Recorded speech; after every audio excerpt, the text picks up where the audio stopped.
Hello, welcome to everybody out there, and here's another Facebook Live from Karen at Nurture Parenting. So thank you for joining me today, and give me a wave, give me a thumbs up, give me a love heart if you're here. So today I've got something another really exciting competition to give away. So last week we gave a competition to win a Skype and phone consult with myself, and that was won by the lovely Alexi K, so well done to Alexi. So today's Facebook Live competition for Nurture Parenting is going to be to win a $100 voucher to Village Toys. Now, Village Toys are an amazing Australian company. They are based in Gerringong in New South Wales, down on the far south coast. And Linda Young is the owner of Village Toys. I know Linda personally. Now, it's a very interesting story between me and Linda before I go through the T's and C's for this competition. So Linda, who owns Village Toys, I actually met her when she had her second little boy, Angus, and I helped look after him on the Special Care Baby Unit at RPA, which is Royal Prince Alfred Hospital in Camperdown. And I spent 1 or 2 weeks looking after her little boy on night shift and getting him fattened up and getting ready for going home. So I got to know Linda extremely well. She's an amazing girl, and her shop, Village Toys, is incredible. I've been a fan of hers both from a personal as well as a business point of view. The toys they're just beautiful, really beautiful, and they're really educational. They're often made from wood and organic products. She really puts a lot of heart, a lot of soul into Village Toys. So what you need to do for this competition to win this lucky $100 Australian dollar voucher to villagetoys.com.au is you have to be an Australian resident. You cannot enter via the post on Facebook.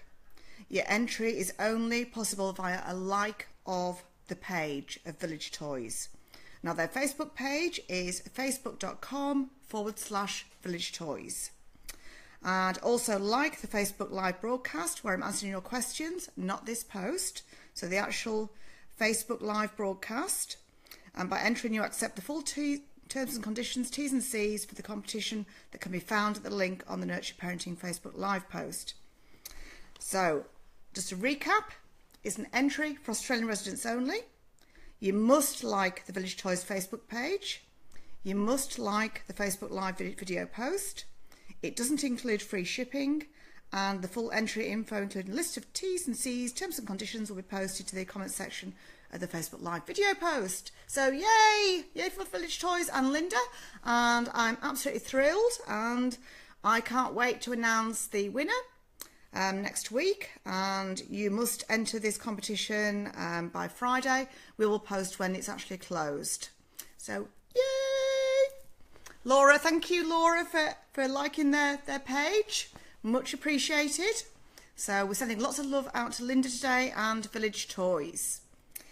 So let's get started in today's Facebook Live. So as usual, I have got masses of questions, and I've had an amazing busy week, hence the slightly, and I must say a big thank you to my lovely other half, Steve, for setting up my Facebook Live stuff today, all my stuff shenanigans. Steve was amazing. So I actually managed to have a lie-in today because I've just done 2 night shifts in a row and I was completely wrecked. And then I did a night shift on Thursday that completely wrecked me too. Hi Janet, welcome. So as a baby whisperer, I do lots of night shifts in people's homes, and I get broken sleep, and it is really, really tough. And I get to feel what it's like to be a sleep-deprived mum several nights a week. I do about 3 or 4 night shifts a week, maybe 5 some weeks, but I like to do just 3 or 4 because then I actually get to spend time in my own bed and see my other half and see my own home. But what I'm doing, I know, is really, really valuable. Hi Kelly, first time for you too. And Kelly's had an amazing turnaround with her little man. I'm so thrilled for her. She went through a lot of pain with this little man. He's now 5 months old. And Danielle, yes, welcome to Danielle. Hopefully Danielle can make it too. So I'm saying well done to Kelly up in far north Queensland. I did a Skype with Kelly about 2 weeks ago, and her little man was just not sleeping. It was just, life was so not good. And he was waking up many times at night time. She has 2 other children, so she had 3 kids in total. So Kelly is now getting sleep, and I am just thrilled for her. And I went to see a little baby called William on Thursday. On Thursday he is a little 7-month-old, and William has red hair. His mum also has red hair. His mum's called Kirsty, so hi to Kirsty if you're here. Now, William had a dummy to be removed, and he was waking up every hour at night time, every hour. Can you just imagine? And he was getting a feed some of those times. He was getting the dummy popped back in again. And so you can imagine that night shift was hard. It was really hard. But we got through it, and he didn't need a feed overnight. We resettled him each time. And the funny thing about this visit was Kirsty, her husband, has some pet frogs in this big tank next to where I was sleeping, couch surfing on the couch. Well, I wasn't really sleeping because I didn't get any sleep. I got about 2 hours of broken sleep. Yay. And these green tree frogs, every time William cried, they went, ready, ready, ready. Oh my God, it was so loud. And I was so tired. And Kirsty had said to me, Karen, when they make a loud noise, just tap on the tank. Just tap. Just knock on the tank. It'll shut them up. Well, I was so tired that I actually laid there on the couch, and all I could muster was, shut up, frogs. Shut up. Shut up. It was really bad and slightly embarrassing, but that's how tired Karen gets. So I know how you feel as mums and parents when you are not sleeping. It is just the pits. So I'm happy to report that William has done 2 sleep-throughs since I've been on Thursday. I'm going to ring his mummy today to see what he's been up to last night, but amazing turnaround from just a 1-night stay. And like I said, it was hard. It was tough, really tough. And for me to say it's tough, it was really tough. And then I went to see a little baby yesterday, which is Helen's little baby, Charlie. And I did an overnight stay with them on Sunday night. And Charlie again was waking up many times at night time. Mum was really exhausted. She'd driven all the way from near Parramatta to see me at my pharmacy in Bondi on Wednesday. So hi to Helen if you're listening. I am thrilled that Charlie slept through last night. Yay! So on our first night, we had a bit of a difficult time up till midnight. And after midnight, she slept till 7 a.m. So I got 7 hours of sleep on Helen's couch, which I'm most grateful for. So hi to Helen and hi to Charlie. And then on Saturday, I went to see a little cutie I went to see Amanda, and her little boy is called Alexander. And I think Amanda might be listening. She lives just a few doors down in my apartment block. And Alex is already sleeping through the night. So we looked at everything, looked at baby yoga, baby massage, looked at the feeding, looked at the full caboodle. Is now doing long day naps of 2 hours and an hour and a half, which he'd never ever done ever. So thrilled to Amanda as well. So that was sort of my weekend. So the life of a baby whisperer, it is not exactly very exciting at times. And I also had Katie and Amelia to go and see on Saturday night over in Freshwater. So hi, sorry, not Katie and Amelia. I had Debbie and Imogen to go and see in Freshwater. So hi to Debbie and Imogen. I know that Imogen slept through last night, which is yay, amazing. And I talked to Katie and Amelia through the phone on Saturday. So busy weekend. So let's get into this Facebook Live with all these questions. So I must have about 12 questions to answer here. So I'm going to start first with a really popular problem. And it is about the day naps. And everybody worries about day naps. Day naps is up there with potty training. It is up there with sleeping through the night. It is up there with fussy eating and toddlers and toddler behaviour. So day naps are a real pain point with parents. And I understand. Because some days they need them, some days they don't. So who else have we got out here? Michelle, I've got 13-month-old wants feeds to sleep. Right, I'll come back to that later, Michelle, at the end of this. If I don't get to it by the end of this, Michelle, and I should do, then you'll be first off the ranks for next week. But some of these questions that I'm going to answer now might answer your question as well, Michelle. So hi, Michelle. So Laura and Grace, 9 months. So, hi Karen, any advice on transitioning to one nap? Grace wakes at 6 a.m, but at 9 isn't quite tired enough. Tried to keep her up today and she was miserable. She slept for only 45 minutes between 12 and 12:45.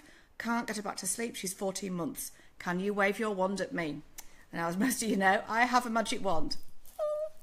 It's actually a little bit more special than that. But anyway, I do wave my wand for people and I do wave it a lot and put sleep dust in the houses I visit. So, Laura, better than waving my wand, I'll give you some really great advice, but I'll wave the wand as well. So, most babies need day naps till about 16 to even 18 months, and they need 2-day naps till this age. So it's very rare for a baby to lose their day naps by 9 months. Now, often when they're transitioning and they're also moving on with development. So when babies are really, really busy with their development, they're not really ready to move to one nap because they're so active. Imagine if you did a major gym session. You did, lots of cardio. You did the bikes. You did the spin classes. You did, boxercise, whatever. You did and all this in one day. How you would feel, okay? And that's exactly how Grace is probably feeling. So a baby needs sleep in the day to help their brain, to help make sense of all these developmental changes, but also to help that brain grow. Because if we don't have sleep, we don't grow all that well, and we don't move on with development. And particularly with noticing when I go to help parents with poor day sleep as well as poor night sleep, these kids are not doing developmentally what they should be doing. And within a night, I had babies who at 8 months couldn't roll over, suddenly rolling over in the cot and even standing up and peeping at me over the other end. And it's really quite funny when I get told this 8-month-old Karen can't roll over, they can't sit, they can't do anything, Karen. By the middle of that night, they are standing up in the cot often. So very important as well to move that mattress down at 7 to 8 months of age, because you don't want them peeping over the top and trying to jump over, because they can try and jump out of cots at 9 months old. So, transition to 1-day nap. What I would do, Laura, is I would actually, rather than do a straight transition, because at 9 months I don't think this is actually needed. I think she still needs 2-day naps. But I think she's saying, I'm not quite tired enough at 9 o'clock to go down, so it might be that she's ready to go down at 9:30 or 10 o'clock. So rather than looking at a strict schedule, a strict routine, look at putting her down maybe at 9:30 or 10 o'clock and just doing a short nap. Just do maybe a 40-minute nap. And then do the afternoon nap when she needs it, again going by tired signs. So very important to go by tired signs. Don't go by the clock, don't go by the routine. Rebecca, hi! And she's super clever too. Lovely to hear, Rebecca. Welcome. Hope things are all good in your world, Rebecca. So that's what I would do with little Grace, Laura. I'd actually move the morning nap to a little bit later, give it just 40 minutes and wake her up, and then give her a longer nap in the afternoon, maybe an hour and a half or 2 hours. And often kids are not ready, like I say, till 16 to 18 months to get rid of that first day nap. So by moving it too early, this is what happens. We get a really, really cranky pants baby. And that's probably what's happening with Grace here. So you don't have to cut it out completely. You just need to wean off slowly. There are some babies that cope with cutting out completely, and that's not an issue, particularly the older babies that are like 12, 13, 14, 15, 16 months old. But most babies need day naps till the age of 3 or 4. And again, it helps with learning. So between 12 and 16 to 18 months is when that first day nap is ready to go. But what you do is try and put them down in the morning. If you're spending half an hour of battling, then take that advice and just move that nap on the next few days, okay? But then you might want to put it down later on that morning and just not forgo the day nap completely. So always go by tired signs, never stretch out. That's when things become a disaster. So waving the wand for you, Laura, and I hope that's helped. There is also a blog on my website on this about transitioning to 1-day nap, and I know it's a very, very popular topic. So there is more to go into with that, but I won't because I've got more questions. But there is more in the blog. All right, this is a question about a toddler. So as you know, I answer questions about toddlers, I answer questions about babies, so it's not just babies and baby sleep that I do. So want your advice on potty training? There are days when I catch her about to poo and ask her if she needs to poo. She'll say yes, and easily sit on the toilet and do her business, but then there are days when she will yell and scream if asked or runs away. She doesn't tell me when she needs to use the toilet for wheeze or poos either. Very common problem, okay? And when we push potty training, then we go into problems. So I want to look at toilet learning versus toilet training. And I want to look at learning. So babies, toddlers, they're ready to learn how to use the potty toilet when they can tell you that they need to go to the toilet, not when they've been. Often they do little funny, quirky little movements and go behind the couch and do, hiding and make funny noises and faces. You can say to them, do you want to go to the toilet? Are you ready to use the potty? But if you're actually having to ask them, maybe it's a sign they're not quite ready yet. So I would look at when they're telling you 4 days out of 7 that they actually need to go, and then putting that week aside and just going, nappy free. I wouldn't even use trainer nappies, the pull-up nappies. I'd actually just go straight to pants and maybe even go to bare botty in the house for a week or two. And I'd look at starting to use some new language with them, explain to them about the toilet, about the potty, using the steps, using labelled praise to reward them when they've actually used the potty or the toilet. Now, number 2s come later than number 1s, so poos come later than wees. So I'd sort out wees first, then sort out poos. And I would look at getting the wee sorted out first. That's really, really, really important. When we get things wrong with number 2s, with the poos, that's when we run into disaster with children. So I'm going to cover that on a further Facebook Live, but I think we'll just stick to basic potty training and wait until they are ready, until they can tell you. And you're getting success for 3 or 4 days out of 7. If you're getting more disasters, put it on hold for a bit, because they're obviously not quite ready yet. Because when they're ready, it should be really, really easy. The more that you have to push them, the more it says that maybe they're not ready. You can look at rewards. I'm a big fan of giving things like a chocolate button for when they've been to the toilet for a wee or a poo. I think that works really well because it's straight away, and who doesn't like chocolate? And I'm afraid I'm not a fan of the I quit sugar completely. I think a little bit of nice quality chocolate is absolutely fine for reward, like for potty training. So I'm sure most parents out there would agree. Alrighty, and right, let's come to Lauren with Hugo. Hi Karen, hello Lauren. So quick question, now that Hugo's standing and pulling himself up, sometimes he spends a while doing this in the cot during one of the daytime naps. Do I keep going in and laying him down, or do I ignore him and leave him? He only does this when he's a bit overtired or we've been out. Absolutely. So this is a very interesting question, and I answered this question personally for Lauren because I felt it's something I couldn't really leave till this week, but I figured that you need to know about what to do, parents out there.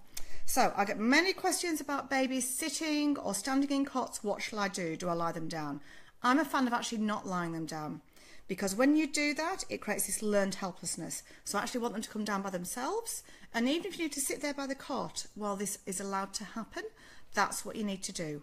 Wait till they come down. If they bang their heads, I want you to just try and just go with it and ignore it and try not to fuss about it. They can't cause a head injury. You won't like it. No parent does.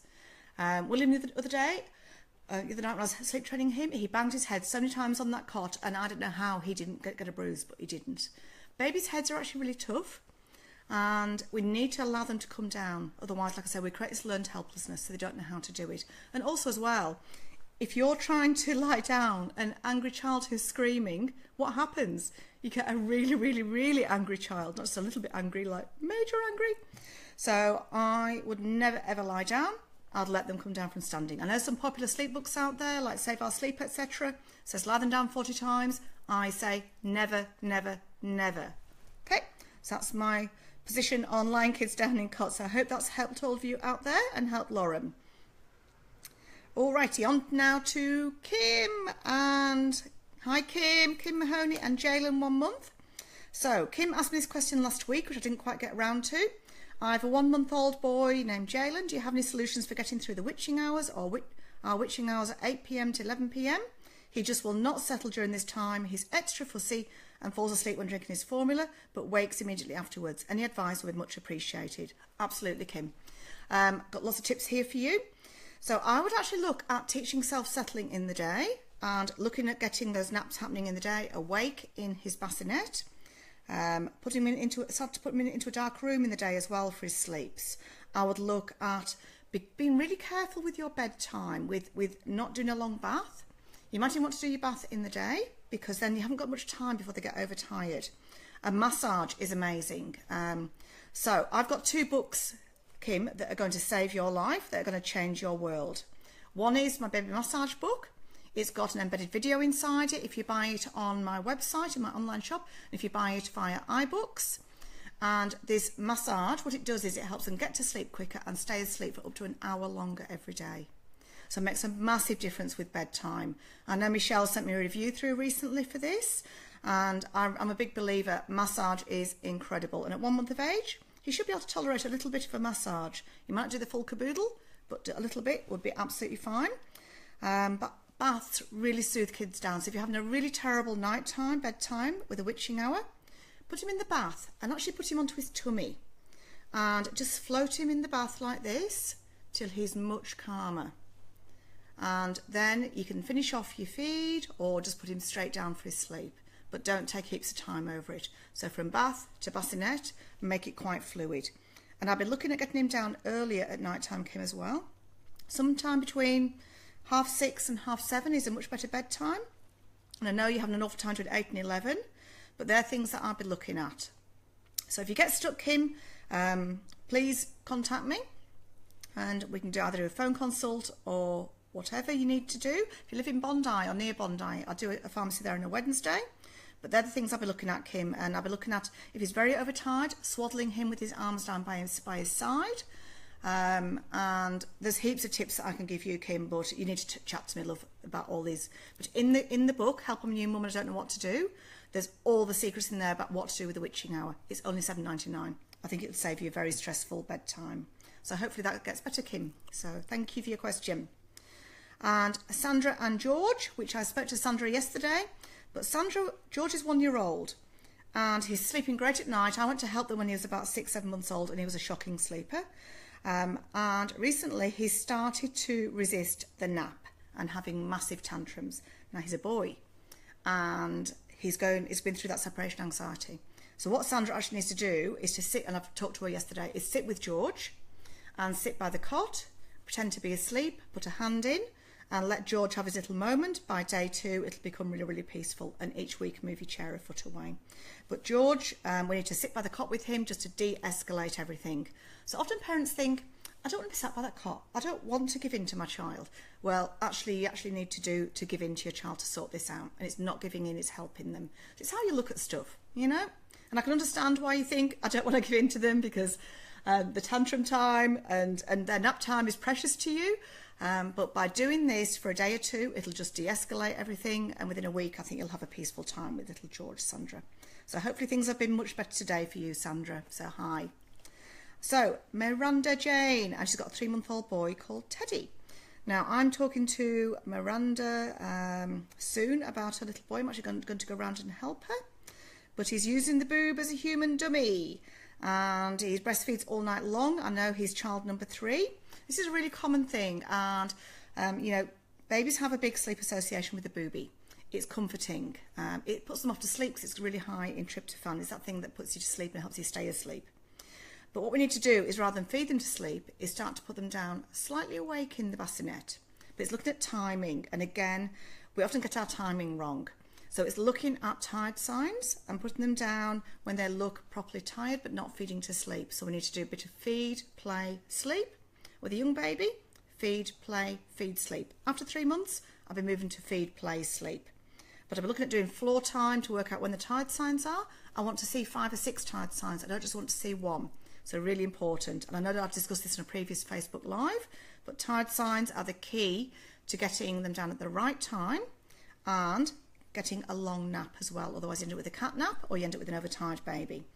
So I'll be going to see Miranda very soon with Teddy, but that is basically the crux of this. It is about putting them down awake and when you put them down, so not feeding to sleep. So it's the opposite to what most parents are told. So Linda sent me a little question. So hi Linda. And questions for me. So Matthew, I think, is about 3 to 4 months old now. He was a serious cat napper and just not sleeping well at all. He's needed a nap between 4 and 5, but will only do 10 minutes. And he's having an earlier bedtime between 5 and 6. So I actually would not do that 4 to 6 p.m. cat nap at 10 minutes. I think that is way too short and it's just like a power nap for him. So I've been looking at doing, you know, some more tummy time with him, altering up his play as well. But maybe he should have resettled longer in that last nap. And that's what that would say to me. And he cries a lot and I have to help him out, where he doesn't need my help for naps and resettling at night. Is there a reason for this unsettledness between 4 and 6 p.m? Yeah, I think, Linda, it's down to do with your days, that these day naps are not good enough quality and they're not long enough.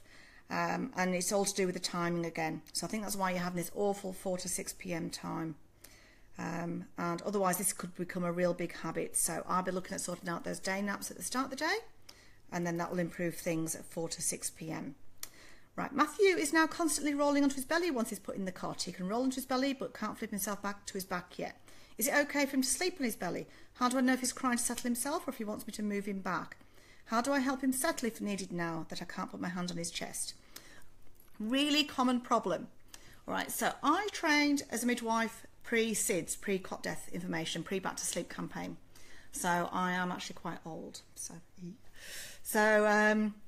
I feel really comfortable with babies sleeping on their tummies once they can roll over. But I know many parents nowadays are really worried about this because they're frightened that their babies are going to die of SIDS. And it is important that babies, once they can roll over, they're allowed to stay on their tummies, that we don't move them, because we're actually causing sleep problems by moving them back. I know that you can't move back over again. So what I would do with Matthew, Linda, is go in, just put your hand on his back gently, and then if it's really causing a big issue, just put your hand on the mattress to help settle him. But you're not holding him down, you're just putting your hand on him to soothe him, to say, I'm here for you. But I would not move him back. I'd actually get him used to sleeping on his tummy. Once he can roll over, he should know how to sleep on his tummy, and they sleep deeper on their tummies. Now, what I'll be doing in the day, which is really important to help him, is do some baby yoga rolling over. So it comes with a song, and you've got to roll them down your legs. But what it does is it helps the vestibular system, their balance system. So when we teach them to roll over that way, it helps to not jar their balance system, whereas the other way of rolling over jars their balance system, so it's a fluid rolling over. And by doing that heaps in the day, I'd like to see that done 4 to 6 times a day. Within a week, he should be rolling over both ways. So it comes with a song, and the song is, and it's the subtitles on my YouTube, I roll my baby down my legs and tickle him like this. I roll my baby back again and give a little kiss. So you can do this exercise once the head lag has gone, and in the YouTube video it shows you about the head lag and what I mean by all of that, but it demonstrates the rolling over perfectly. It shows me doing a class where I did a class with 16 mums and 16 babies, a baby yoga class. It is chaos, but it'll give you an idea of how you need to get Matthew taught to roll over. But once they can roll over in the cot, leave them on their tummies. They need to feel comfortable with that and learn that it's actually a normal thing. Okay, so don't roll them over. Otherwise, again, we're creating this learned helplessness. But if you're very, very desperate, do roll them over. But I would say in the whole, get him used to sleep on his tummy and don't roll him over. Okay, and do these stuff in the day. Kylie Reed and her 6-month-old baby. So hi to Kylie. Are you here, Kylie? Give me a thumbs up. Give me a love heart if you're here. I know that you asked me a question this week.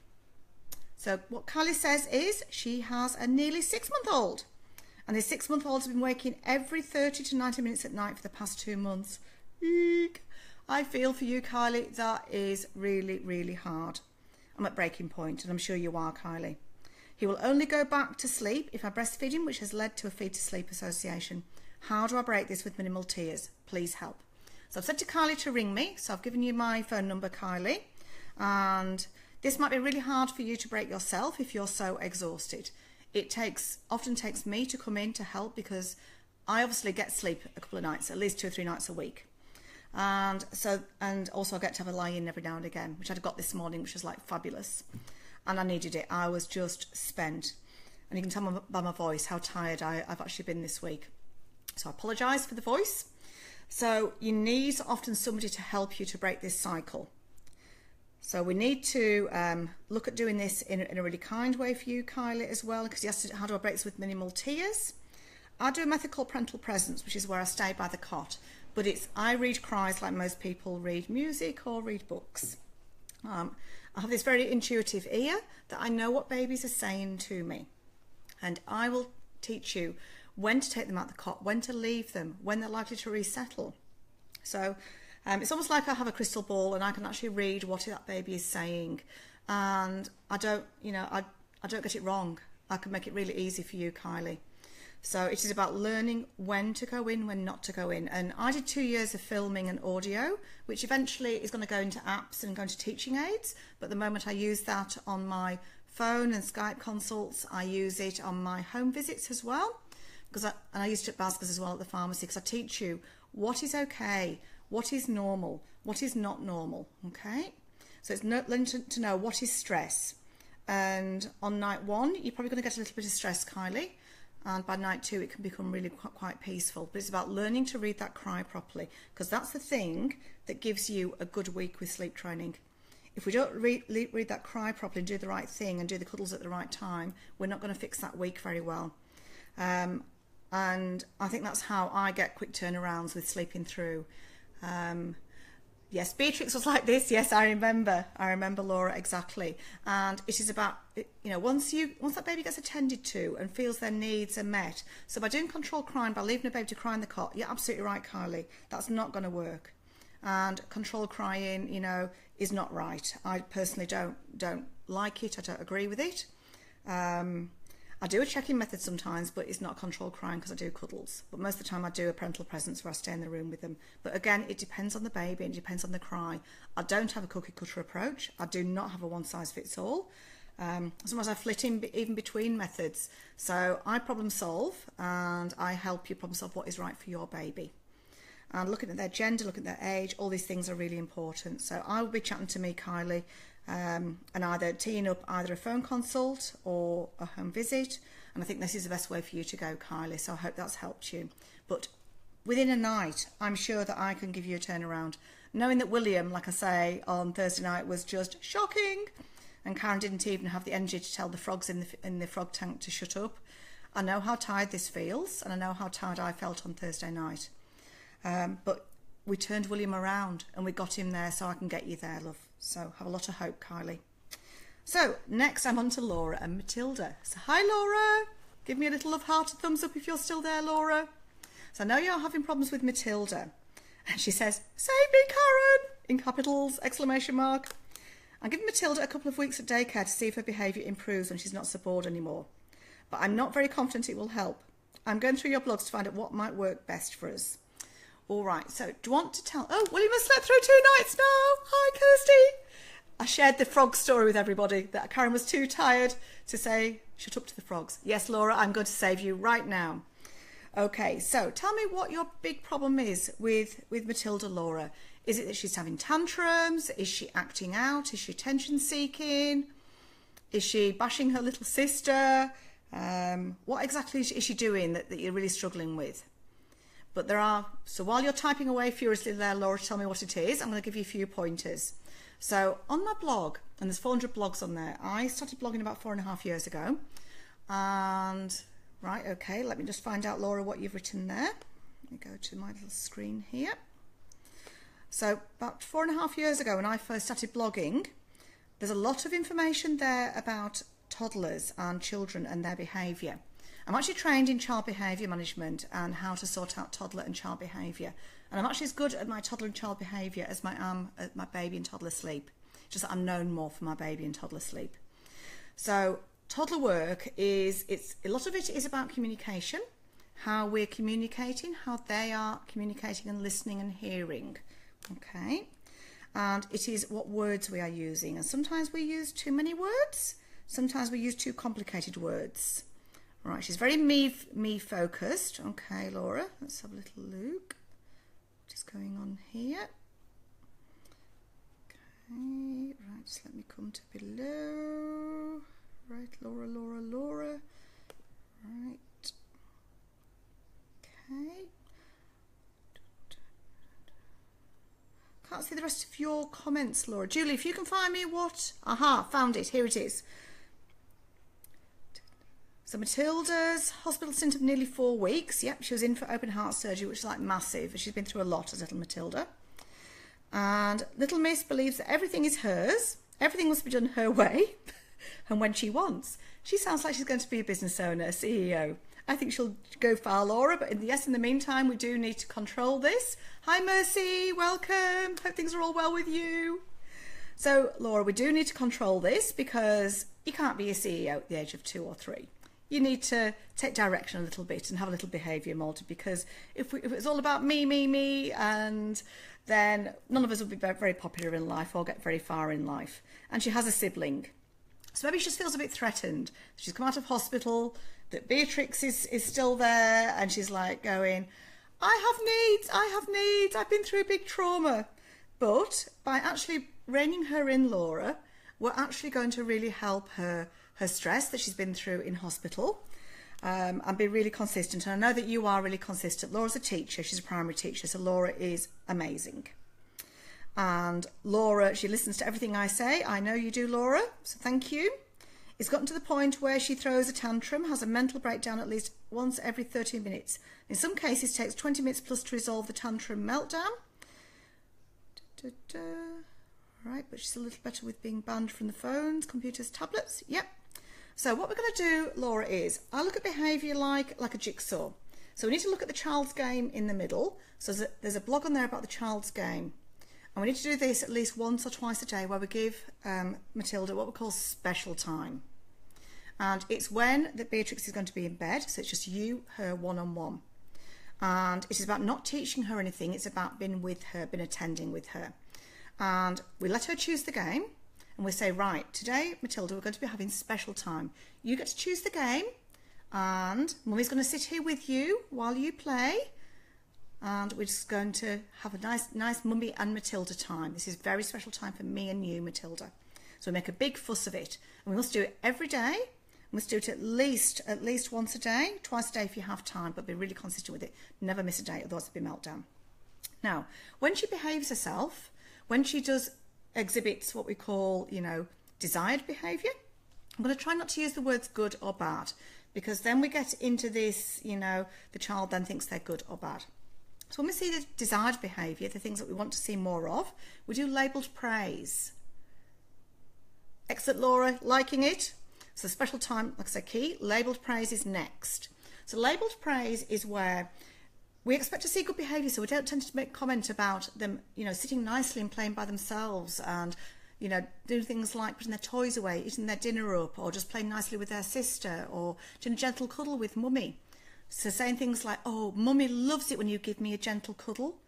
And Mummy loves it when you're, playing beautifully with your little sister Beatrix, and how gentle you're being with her. So talk about, indiscretions has been like, we don't like rough play. We'd like to be gentle and kind instead. So we tell her what we don't want and what we want instead, and that way we can redirect. So we don't use the no word, and we tend to use the stop word. I'd like you to stop being rough, Matilda, and be nice and kind and gentle with Beatrix, and love her and cuddle her and just be gentle with her.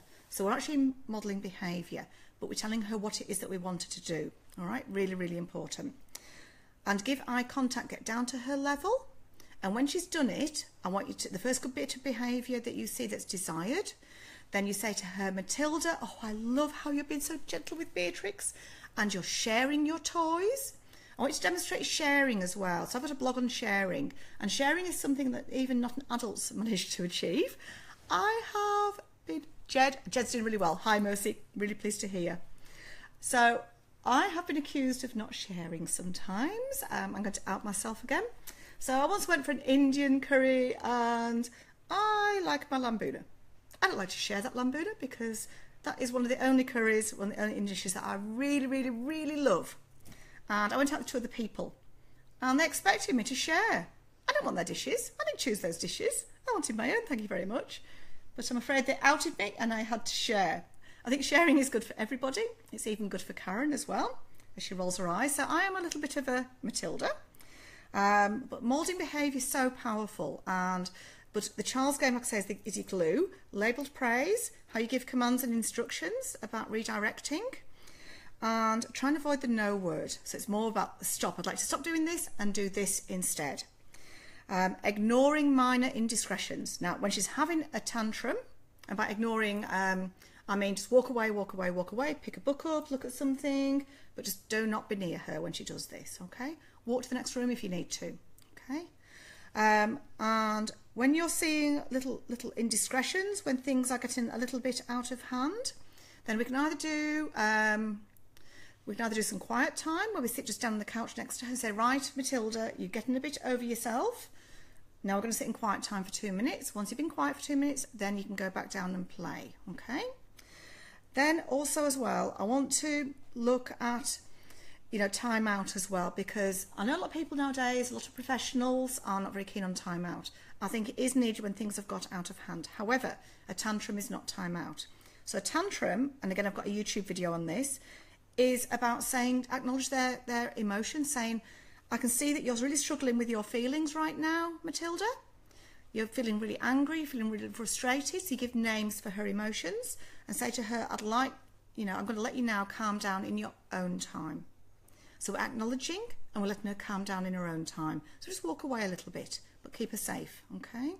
And that is so important. There's a beautiful book, or section of books about emotions and feelings, the Feelings series by Trace Moroney. Now these books are incredible. I'm going to bring them on Facebook Live next week and just show some of you these because they talk about anger, they talk about love, they talk about you know, these really intense feelings about jealousy, about it's everything that children feel. And we need to teach children about emotions, otherwise they don't know what emotions are. So I would say that Matilda's acting out because of what she's been through, and I'm sure that you know this, Laura. But it is about how we manage this. And doing all these things, I think within a week, I think you're going to have a much easier little Matilda. So work on those things, and let's see how this goes. So I'm going to give you some homework this week, Laura, and I want you to label praise for every little piece of desired behaviour that you see, even how small it is. Go overboard. Go way overboard about, Matilda, you've been, you know, I love how you're doing this, Matilda, this is beautiful, and, you know, talk about what it is that she's doing that's good, okay, or desired, okay? So that's really, really, really important. Don't talk about the negatives, all right, we don't even mention those, we just act on them with either ignoring or how we redirect with a stop and I'd like to do this instead, or we look at the quiet time, or last chance saloon is time out. And time out I only use when things are getting very destructive, they're hurting others, hurting themselves, or they are just totally just in a rage and just chucking everything and it's just got out of hand. So time out is not negative, it really is not, but it's only used as a last chance saloon. But the child's game is the key. Next week I'm going to go through some more behaviour stuff with you, Laura, so hopefully that's helped you. And can't wait to hear how you go with Miss Matilda. So they're my big pointers. Labelled praise, child's game, and then I'd look at how you redirect, okay? How you say stop, and I'd like you to do this instead. They're my really key, really important things. Okay, so there we go with that. So I have a question from Janet. Janet Livermore. So hi, Janet. My first grandchild won't sleep for his mum. He's 30 weeks born and is now 1 year old.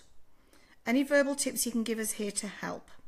Yes, Janet. So I guess he must be around, about 6-7 months of age. Okay. So I've been looking at diet. I've been looking at putting him onto solids. That's really, really important. Things like protein and carbs, high fat. I'd be looking at tide signs and I'd be putting him down in the cot awake. I'd be looking at sitting by the cot and doing a thing called parental presence where you pretend to be asleep, put your hand in. I think it might be worth doing a phone consult with me because it takes me 3/4 an hour to go through exactly how to do this. So it's not a quick chance. I can give you a few pointers, I can give you a few, but you need to know exactly what's going to happen this week. And I would definitely do this, Janet, without a doubt. But I do a method called parental presence where I sit by the cot, pretend to be asleep, very dark room, very cool room. But food is really, really crucial. Things high in tryptophan again, carbs and high fat. So I hope that's helped you, Janet. But please get mum or yourself to speak to me. A phone consult is only 150. If you live near Bondi, come and see me there. I'm there for free. But just give that a go. Sit by the cot and it'll take a day or two before things calm down. Day one, you're going to have drama. Do not worry about any tantruming that happens in that cot on day one. Just keep going with it and resettle in exactly the same way. Wait a few minutes of crying, go in and resettle, Janet. So I hope that's helped you. So Michelle is the lucky last question. So Michelle, my 13-month-old feeds to sleep. How do you break the cycle? Okay, I guess is this at night time, Michelle, at the start of bedtime? Is this a start of nap time? When is this happening, Michelle? Just wait and see what comes through. Yes, Janet. Hi, Janet. I think a phone consult or a Skype consult would be a really great thing to do. I turned Kelly's life around in North Queensland recently, and her life is now amazing. So I have a lot of hope that I can help you through a Skype or a phone consult. And I know things that nobody else does. I've obviously trained in England, so my methods are very different to anybody in Australia. And I ninja stuff. It's very rare that I cannot help families and fix things. So get excited, love. I'm glad that you found me, Janet. So great. Looking forward to it. So Michelle, my 13-month-old feeds to sleep. Right. I would take your baby off, Michelle, when he looks, before he looks drowsy, before those eyes close, even if it's not a full feed. Okay. And mums are very worried about the baby's going to be hungry. Do not worry about the hunger. Okay. It's more important that you put them down awake in the cot. Now, when you put a baby down awake in the cot, you've also then got to manage a baby who's awake and is perhaps very, very angry because they're used to feeding to sleep. It'll only be bad on day 1. By day 2, it becomes really easy. So day 1, put down in the cot. And again, with what I said with Janet, sit by the cot and I want you to pretend to be asleep. Okay? Dark room, really, really, really crucial, particularly for day naps and early morning waking. Tinfoil on windows, amazing. It can be just as simple as a very, very dark bedroom to really bring on that sleep. Because when you've got a light bedroom, any light affects babies and children getting to sleep. And I have kids that I know that have still got their tinfoil on 4 years later. And they haven't skipped a beat with their sleep. And they sleep 12 to 13 hours at night and go down really easily. So tinfoil, cheap option, but amazing. So anything that makes that room really dark. I heard recently, talking about dark bedrooms, that a grow blind had cracked a window. Tinfoil's never done that. So it might not be totally attractive, but tinfoil all the way. If you rent, put it on with masking tape. If you own your house, you can stick it on with water. So it's whichever way you want to go with the tinfoil. But it's amazing. So Michelle, put down awake in the cot, sit by the cot, put your hand in, and model sleep. Pretend you're asleep, parental presence. Don't talk, don't look, don't stroke, don't pat. You're going to have 1 to 2 hours of tanty, and it will be big tanty. Do not worry about what happens. And first 20 minutes is the hard time. After that, it gets better. And overnight, and for naps, resettle. Wait a few minutes. Go in, sit by the cot, pretend to be asleep. It'll feel weird. It's not. It works. And within a week, you should have peace. And it can get worse by day 3 or 4 before it gets better. But that's basically the premise of what you do, Michelle. So I hope that's helped you. Feeds to sleep days and night. Yep. At night, is it the middle of the night, Michelle, or is it just in the day? Want to give me a little bit more information about that? Let's just see whether I've got Michelle's more info there. Okay, where have we got to, Michelle? Right, feeds sleep day and night, but night is far worse. As he wakes at night, daytime he'll sleep in the pram or get tired and sleep. Right, I want you to work on your day naps, Michelle, in the cot. Really important. At least 1 day nap in the cot, preferably the long one. But at night time when he wakes, wait a few minutes of constant crying, even if it's loud, doesn't matter. Go in, sit by the cot, pretend to be asleep, and you just repeat. It's like Groundhog Day. Repeat, repeat, repeat till morning, till 6 o'clock or 7. If he wakes before 6, it's 5:30. You maybe haven't got dark enough a bedroom. Again, high tryptophan foods and low GI and high fat, but resettle. It'll pay off, and it might take 2 to 3 weeks for that resettling to work, but it does work, I promise you. And we just need to stop the feeding to sleep. But do not worry about the emotion. Do not worry about the crying. When babies are, and I think I need to talk about this next week, about crying and babies and emotion. So I think we've all got a bit hung up about crying. But crying means that baby is loved. It's about getting that stress out. When we stop babies from crying through feeding, through dummies, through patting, through all these things that we're doing to stop babies from crying to get them to sleep, it's actually creating a control pattern.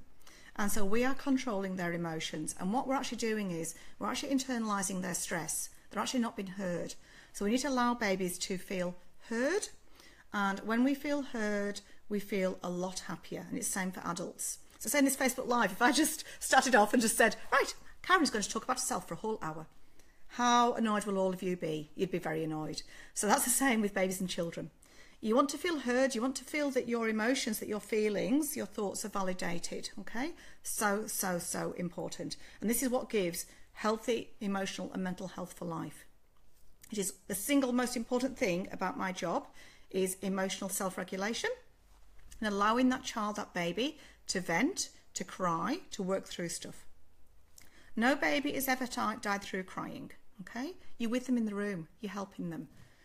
Well, I certainly am when I do sleep training, so there is no ignoring of babies, there is no meanness with this. You're with them, you are helping them, and you can do cuddles. But it's when you do cuddles, how long you do cuddles for, all those things are really, really important. We don't do too many cuddles, we don't hold them for too long.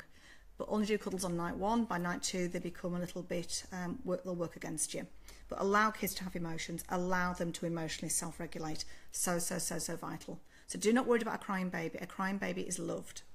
So I liken it to, they used to the 5-star concierge. They've upped the service. They want more. And we give them and we keep on giving. And that's when we end up in a pickle.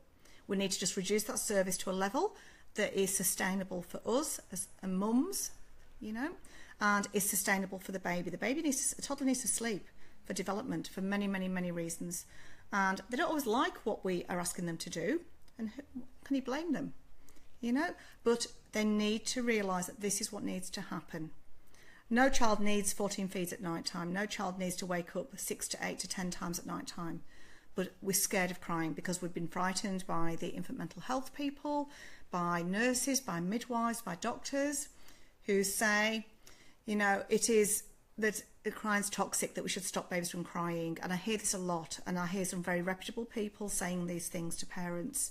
I'm going to give you some more reputable people who actually say next week, who say that babies should be allowed to cry. And that's something that we need to talk about in depth, and it is so important. So I'm not doing it justice right now because it is right at the end of my Facebook Live. So I just like to go through what we're doing with this competition this week. So I am so excited, and I know Linda is listening here. So hi, Linda from Village Toys. So Nurture Parenting is very excited to announce we're doing a competition with Village Toys this week. You get to win Linda, $100 voucher to villagetoys.com.au. Linda's now choked when I mentioned the $100 voucher to Village Toys. The entry is open to Australian residents only. You cannot enter via this post. Entry is only possible via a like of the page Village Toys. You've got to go to facebook.com/Village Toys. And also like of the Facebook Live broadcast where I'm answering these questions today, not this post. By entering, you accept the full terms and conditions for this competition. And that can be found at the link on Nurture Parenting Facebook Live post. And so we've got entry for Australian residents only. Must like Village Toys Facebook page. Must like Facebook Live video post. Prize doesn't include free shipping. Full entry terms and conditions, T's and C's on the comment section of the Facebook Live post. So thank you to Linda at Village Toys. I am so grateful. Me and Linda go back a long way. I helped her with her second little boy, Angus. And I'm just so pleased that we're doing a competition today with Village Toys. Linda's business, the toys are absolutely amazing. I love them heaps. Linda is a beautiful soul. She is such a lovely person. I am so pleased and proud to have met Linda and her family. And you know, I'm just really happy for the person who wins this prize, and I can't wait to announce it next week. So get your liking going on and join up to Village Toys Facebook page, and you never know, you could be a lucky winner. So, and it is a very good prize. $100 will buy some beautiful toys that are just incredible for development, for education, from Village Toys, from Linda's online store. And I think once you've seen it, you'll be just wrapped. So there you go, competition. So Facebook Live over for today. Karen must go and rest her voice and get myself psyched up for my next little renegade I'm going to help with sleep. So look forward to seeing you all next week, but I'm going to go through the big emotional stuff next week and a bit of toddler stuff as well, and some more potty training stuff. So watch out for next week. So enjoy your week, peoples, and thank you for joining me today. And it's bye from Karen and Nurture Parenting and Facebook Live. So kisses. Mwah, mwah.